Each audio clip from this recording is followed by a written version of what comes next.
Breaking right now at 4, power grid sabotage. Governor Roy Cooper just wrapping up a news conference giving an update on that situation happening right now in Moore County.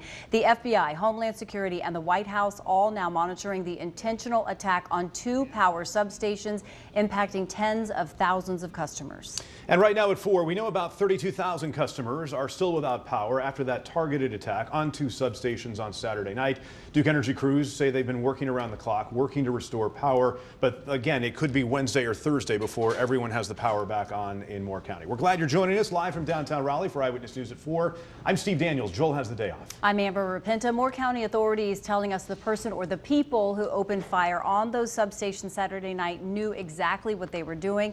Let's give you an idea of where this is all happening. Moore County is about an hour south of Raleigh, down US 1 and northwest of Fayetteville. The largest towns are Southern Pines and the golf resort community of Pinehurst, but several smaller towns also make up the county, and those people in those towns, their lives all upended by the sabotage. And this is what's happening right now. You just watched Governor Cooper's news conference there with authorities in Moore County. They are focused on trying to prevent this in the future, as well as get the power restored right now. And we know from Moore County schools, they say they will not be in session for a second day again tomorrow.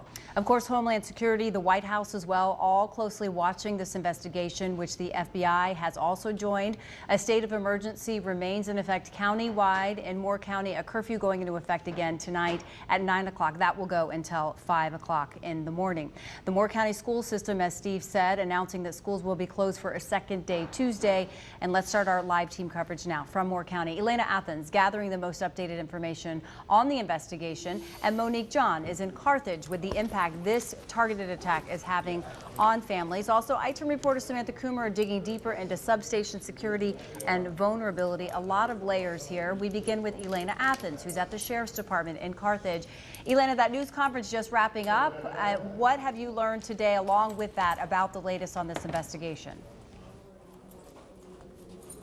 Yeah, Governor Roy Cooper standing at this podium within the last half hour, calling it a criminal act, saying that he's been being briefed regularly, not only on the investigation, but those restoration efforts for thousands of people here in Moore County.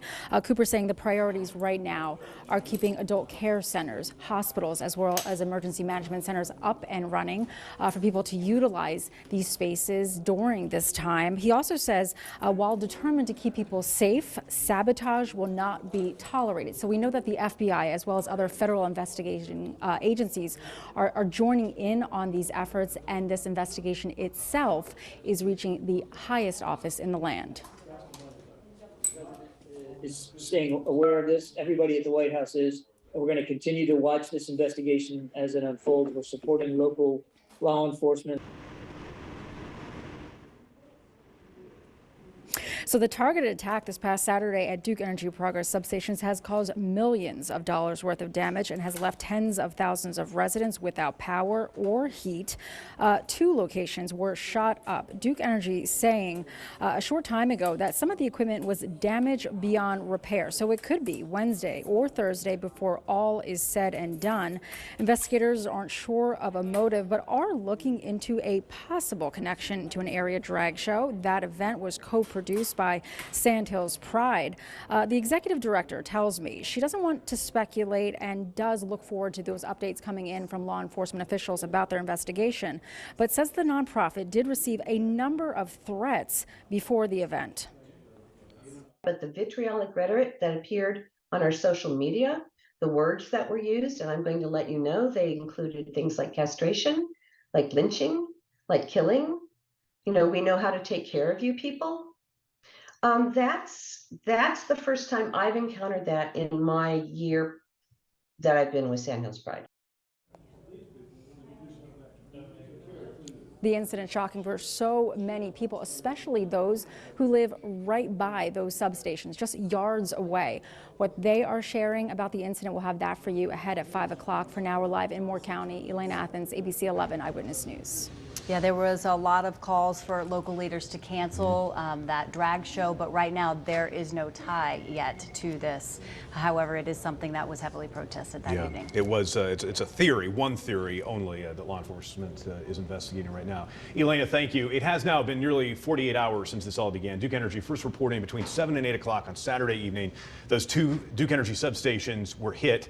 The outages began in Carthage, and then they began spreading to the central and southern parts of Moore County. And as you heard a short time ago, Duke Energy, their update within the past half hour could be Wednesday or Thursday before everyone has the power back on. And as you can imagine, the outages are taking a real toll on the community. Temperatures hovering around freezing last night, overnight. Monique John continues our team coverage, looking at the impact on so many people there and also how the community is really coming together, trying to help each other out. Monique? Yes, we really got an up close and personal look at how people are suffering here in Moore County due to these power outages. However, behind me, there are some good Samaritans who have banded together to give away free food and water to people who are really suffering in this trying situation. You'll get to hear from them in a little bit. But first, we got to meet a woman named Stephanie Yeager, also here in Carthage. She told us that she's legally blind and anemic, wearing layers of clothes to keep warm. She says the inside of her house is only about 40 degrees, and her two cats and her dog were suffering in the cold as well, bundled up in sweaters. This is really going to impact me because I can't cook, I can't open the fridge right now, or everything's going to go bad. And then showers. I'm going to have to go other places to take showers, do my laundry and everything else, and it's just going to be hard. And Yeager also told us that when the temperatures inside her home get unbearable, she likes to take refuge in her car where she can also charge her devices. But again, we'll talk more to folks who have been banding together to feed families in this hard time. You'll get to hear from them in the next hour. In Carthage, Monique John, ABC 11 Eyewitness News. Yeah, even Governor Cooper commenting a short time ago how impressed he was at how the community is really coming together, helping each other out in this tough time. Monique, thank you.